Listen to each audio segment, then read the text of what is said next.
Good afternoon, everyone. My name is Hilary Carter. I lead research for the Linux Foundation, and today I have the privilege of being your moderator for this afternoon's panel, Emerging Technologies in the Quantum Computing panel. A little bit of background. I am not a quantum subject matter expert by any means. I do have 10 years of experience in the financial services sector, and I have had the opportunity to publish research at the intersection of a post-quantum and quantum-safe blockchain technology. Earlier in February this year, I also had the opportunity to launch at the Linux Foundation the Post-Quantum Cryptography Alliance, which is a community dedicated to creating secure algorithms.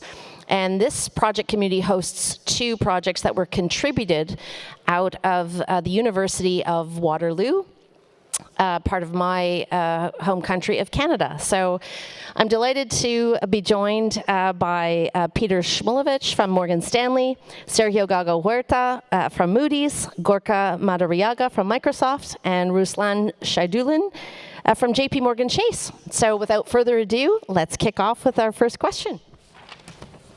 All right, let's talk about a very complex subject, quantum computing. I'd like to hear from you very basically.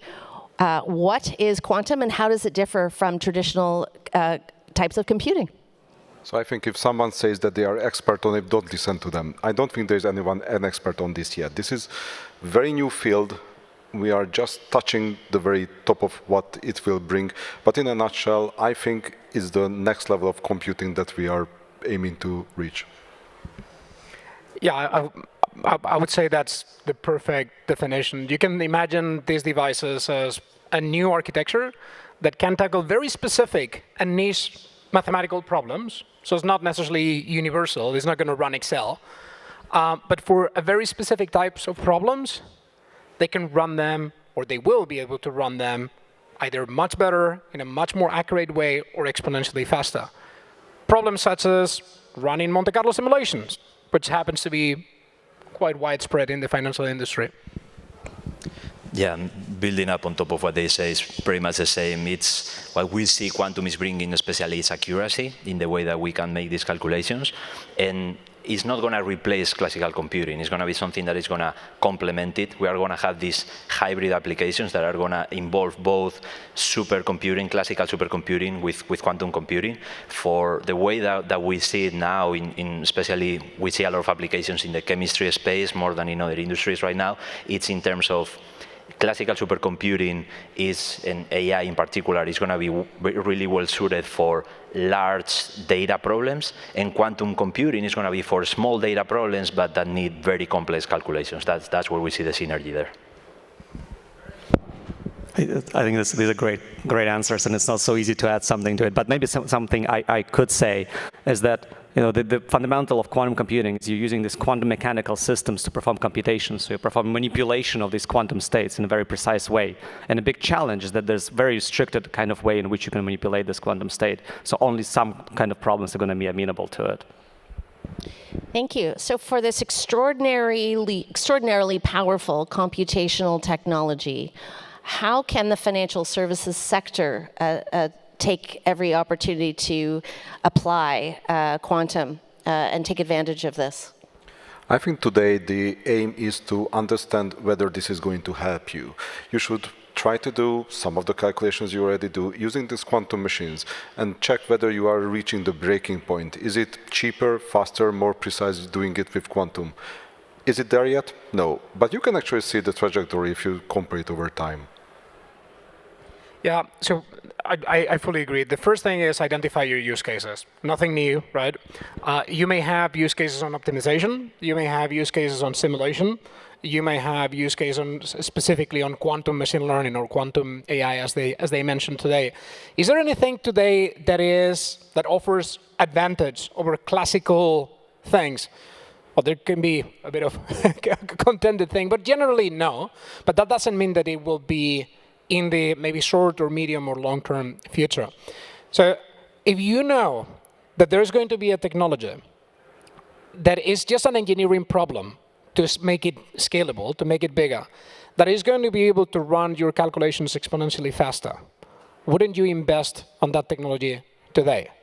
And what do you need to do that? You need specific knowledge. You need to bring in some quantum engineers or quantum algorithm researchers. You need to identify which use cases are going to be truly relevant by value providing to your company, and start creating this momentum within your organization to make sure that by the time you have this quantum day, which may be before 2030 or before 2040, you can start reaping the benefits and not lose your competitive advantage.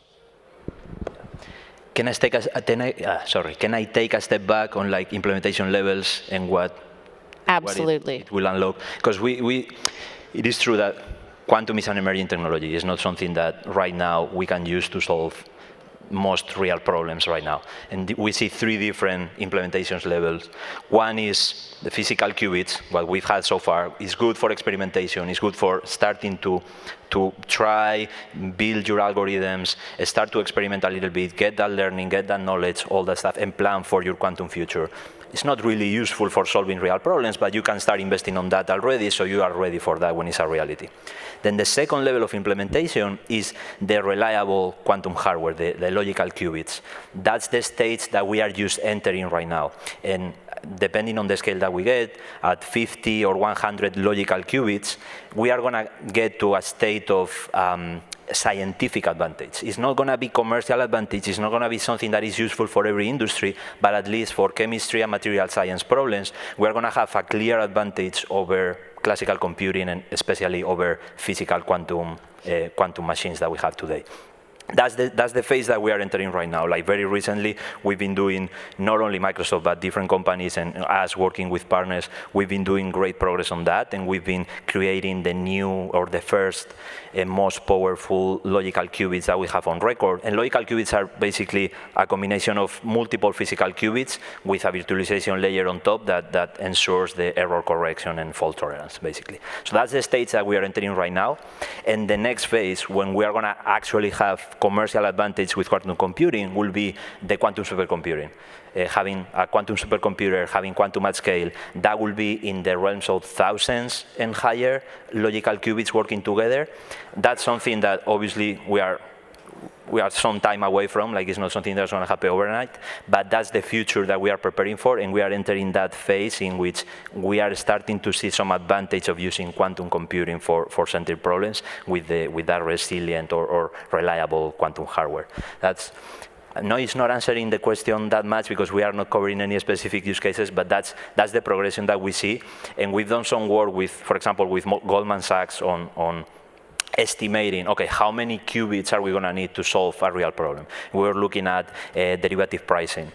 Yes, we have proof through this example, through this estimation, that quantum computing is going to bring a lot of advantage there, but the results were like, yeah, but you are going to need millions of physical qubits, and that's not the scale that we are at right now. So now we know, okay, we need to wait, we can optimize the algorithms until that happens, and then we'll be ready for when that is a reality. Nice. Thanks, Gorka. Ruslan? No, these are, again, great answers. Maybe I can add a little bit from the perspective of JPMorgan Chase specifically.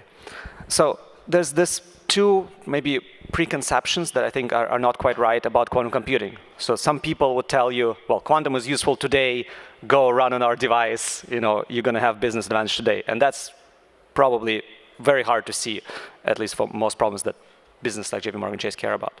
And another perspective that you also hear sometimes is either quantum never going to work, or quantum is decades away.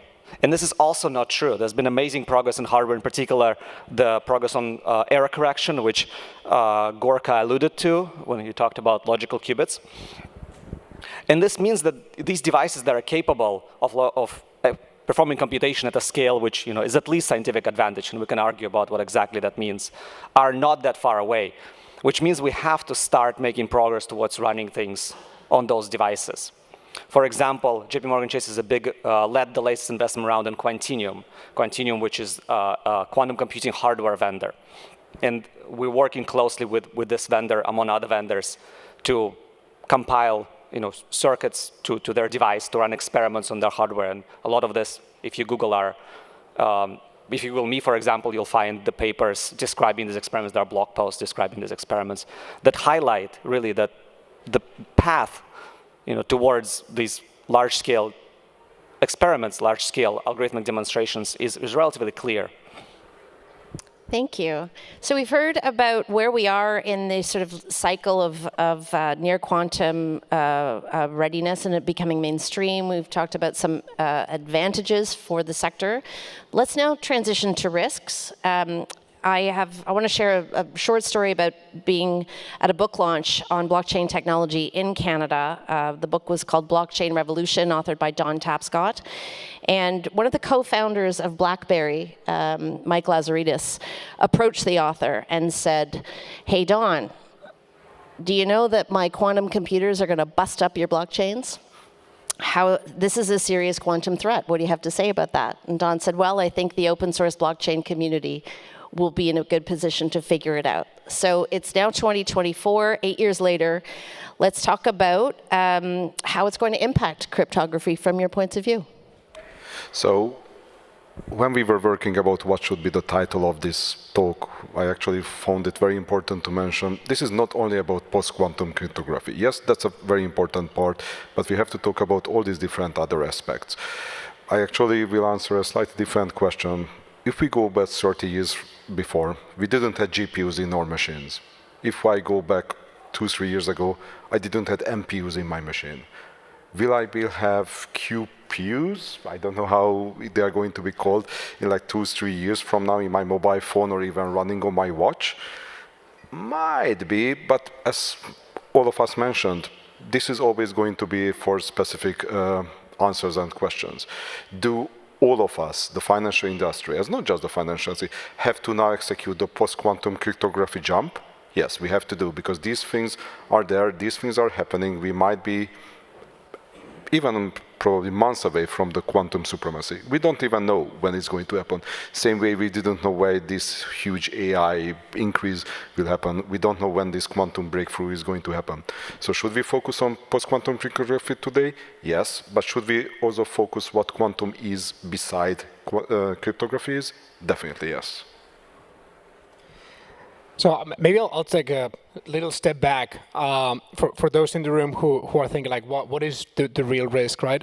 So on one side is you have a possible competitive advantage. Invest on this for the offensive side. And then on the other side, what everyone's talking about, will quantum computers break cryptography? So, if I ask you what are the prime factors for the number 21, right? I'm sure many of you will say, yeah, that's easy. That's 7 and 3, right? But if I ask you for a 4,000 long number, probably you and all the computers in the planet will have a bit of a challenge, right? So that is exactly what happened when Peter Shor, a researcher while he was at Bell Labs, came out with his algorithm, with his own name, Shor's algorithm, saying that a quantum computer can find the prime factors for a number. It's a mathematical joke, isn't it? Well, as it happens, RSA and most of the asymmetric cryptography that we use today uses that mathematical challenge in order to secure our communications, your credit card transactions, your online browsing, your web conference calls, and so on. Even the data that you're storing today in some places, thinking that it's safe. So if I tell you, in 10 years, your company's data from today can be exposed, would you be okay with that? I mean, it's 10 years. It's not that far, right? Do you have data that can be a liability in 10 years from now? So that is the real challenge of quantum computers. Now, do we have today a quantum computer that can decrypt RSA, Diffie-Hellman-based algorithms? Not yet. But we've been asking, the community has been asking the question to most researchers on when do you think we will have a cryptographically relevant quantum device?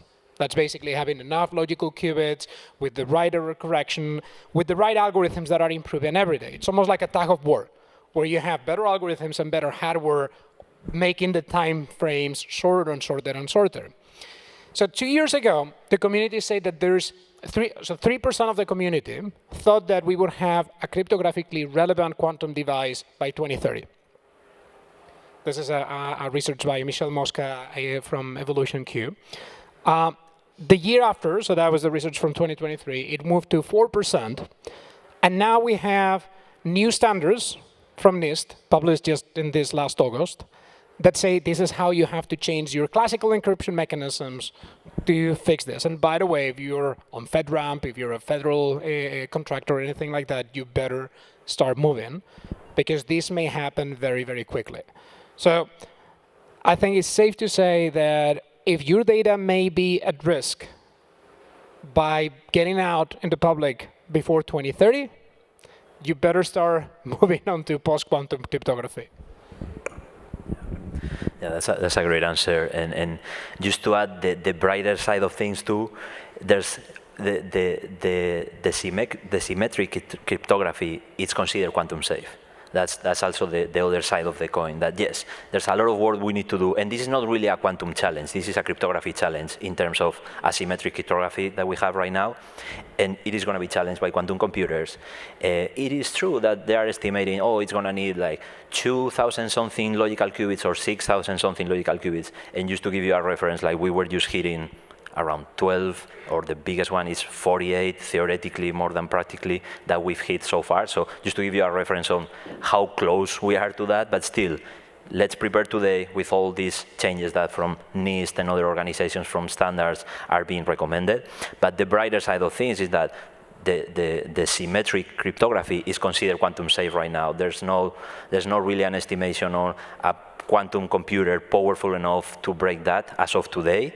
And even like if we want to do that modeling of what it will be, it will take, I think, centuries was the estimate that it was for a quantum supercomputer to break those asymmetric, the symmetric cryptography. So it's just to give both the darker and the brighter side of this, and just make it clear that this is a cryptography challenge, it's not really a quantum challenge, and we have mechanisms in place through standards and new methods to at least anticipate the issues that we could have in there. So I'm not a cryptographer by training, so I can't say too much about cryptography, but I want to point out just two observations. Don't take this maybe as more of my personal opinion than that of my employer.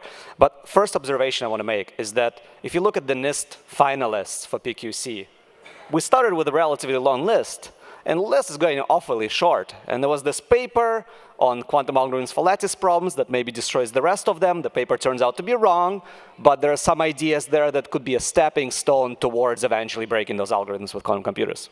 So that makes me personally nervous. But luckily, there is an approach that is mathematically proven to be secure as long as you believe quantum mechanics describes the world, which we're pretty confident in, which is quantum key distribution. And quantum key distribution is not, unlike quantum computing, which is still, we talked about, years away for like production grade deployable hardware, quantum key distribution is here. The JPMorgan Chase had a demonstration that was published this summer, connecting two data centers in Singapore across kilometers and establishing a link with high throughput that is, you can read the specs in the paper, that is capable enough to serve production needs. And so quantum key distribution is, in a way, a solution to some, if not most, of the problems posed by quantum computers to cryptography. So that's just an aside. And I recommend checking out the announcement that we put out, the quantum key distribution team put out on connecting the data centers in Singapore. But another thing that's worth highlighting is the possibility of these quantum computers to provide computational speed-ups on everyday problems that are solved in the business. My background is in quantum optimization, so I can say a few words about quantum optimization specifically. There are many optimization problems that are run overnight or that are run for hours today.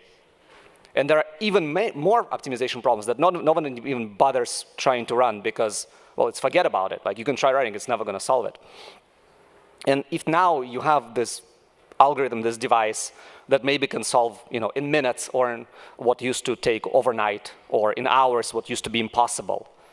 Well, now you are able to do certain trades more efficiently, your portfolios behave better. And it's not difficult, I think, to many of you to see the connection between, oh, now we can solve this optimization problem epsilon better, to we make epsilon prime more money.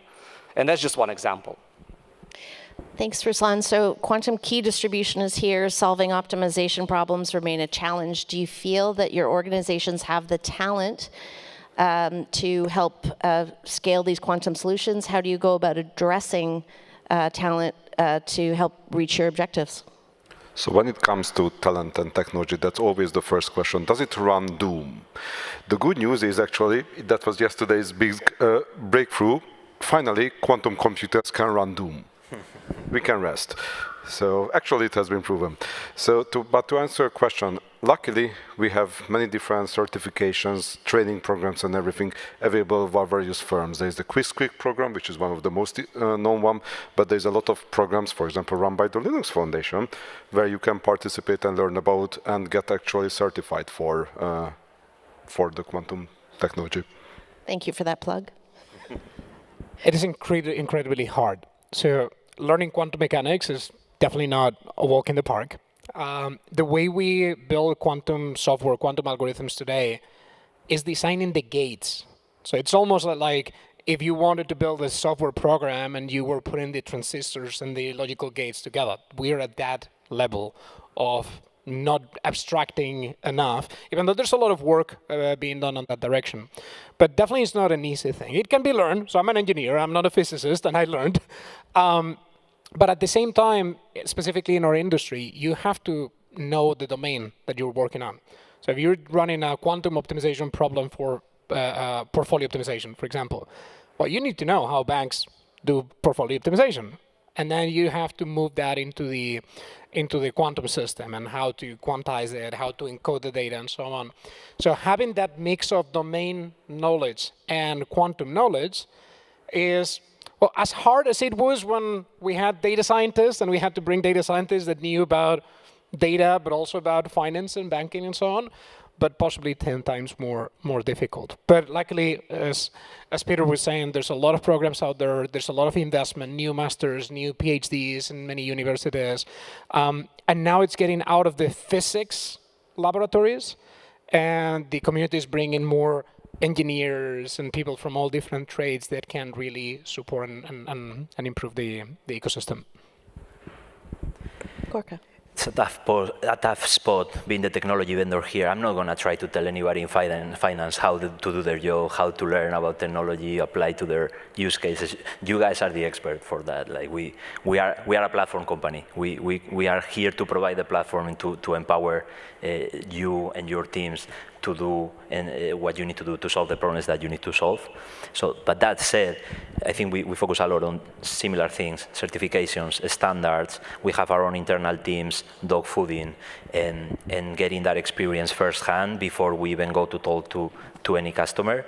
And in terms of our own people building all these systems, and as I was talking before about cryptography, the Microsoft Quantum Safe program, we have a huge program across different divisions, different disciplines that are working together for solving those type of problems together. And that the way that we're approaching it is as a very strategic investment from the company. That's how we are giving that space for research, for experimentation, for making sure that we got the knowledge that we need to have to provide that platform that then other people can use to build on top of, and put those tools that we used ourselves to learn to your disposal, so you can do it in terms of documentation, in terms of certifications, interactive experiences that you can go and start experimenting with, not only with QSharp, but with QuizQuick and other frameworks as well. So that's kind of the approach that we're following and adhering to the standards and the certifications that are standard in the industry. I mean, hiring great talent is a big challenge. I think that's just the fact. It's a big challenge. It's especially a big challenge in US because a lot of the candidates come from abroad. You have to deal with the immigration system, which is a big challenge.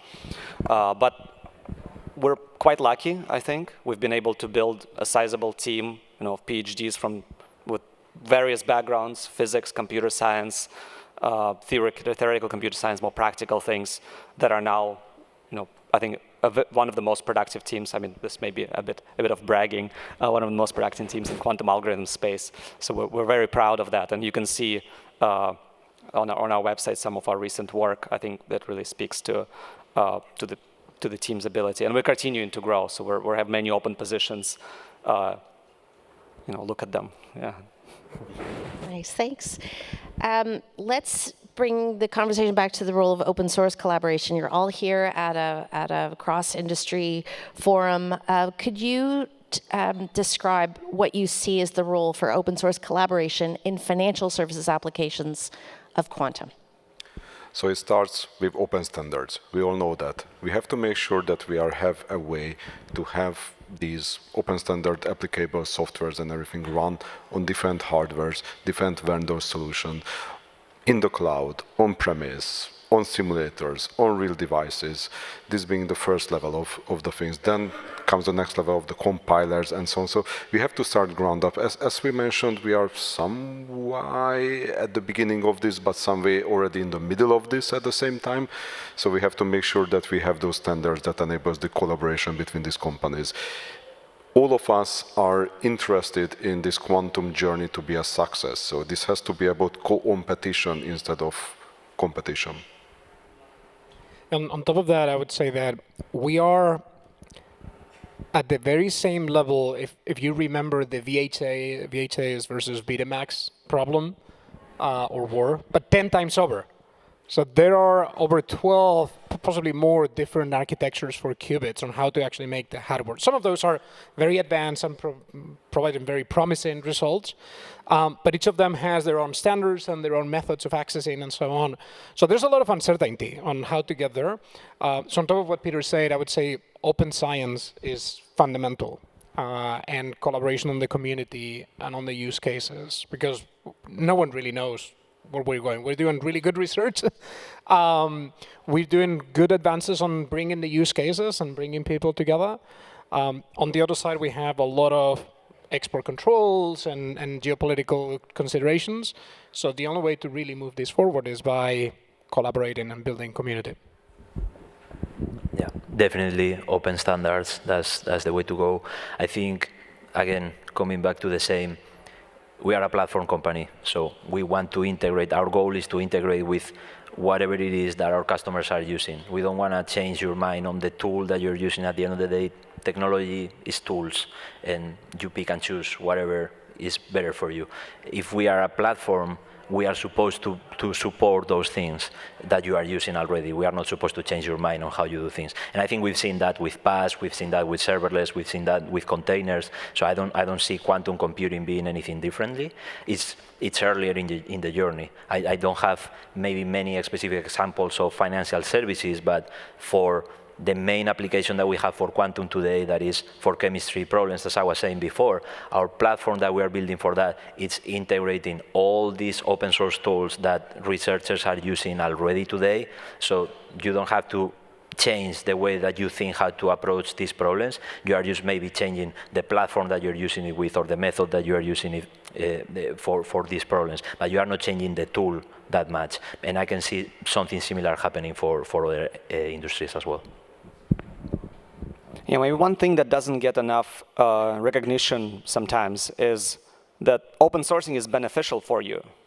Like there's a reason that many of your favorite packages are open source. TensorFlow, like a lot of the AI/ML libraries are open source. The major quantum libraries, for example, Qiskit that was mentioned earlier, that's open source. And this is because you get the advantage of community, working on the problems you're already working on. So community is helping you to work on the problems that you already want to make progress on.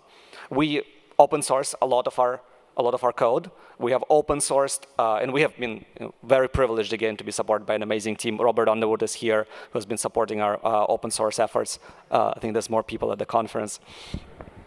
So we had the privilege, which I think not every organization has, of the company supporting our efforts to open source. And we have seen great benefits.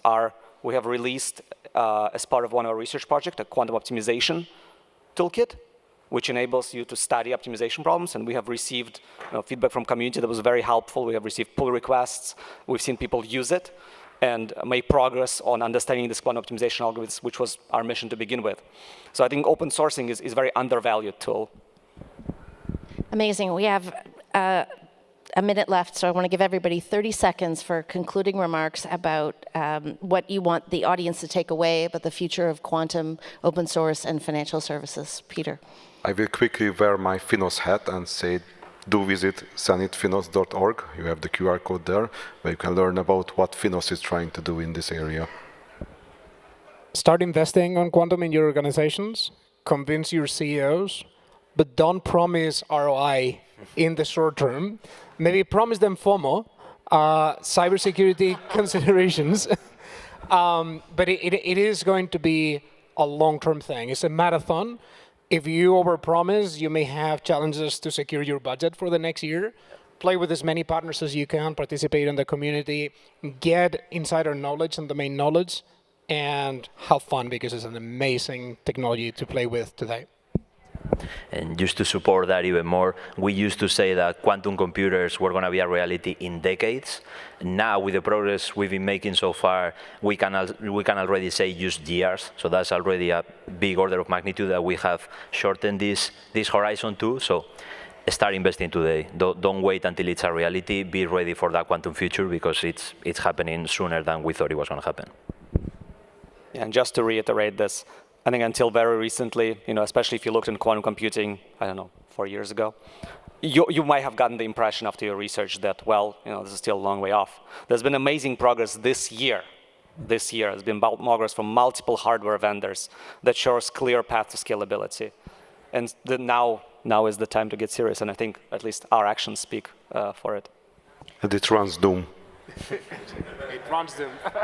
I would like to +1 to all of you for your excellent recommendations. We're at time. This has been the fastest half hour of my life, and it has been nothing short of a privilege to share the stage with esteemed company. You're doing incredible work. Thank you for your contributions to FINOS. Thank you to the audience for your gracious attention, and please join us in our effort to make quantum computing more robust through open source collaboration. I wish you all an excellent rest of the day, and thank you so much.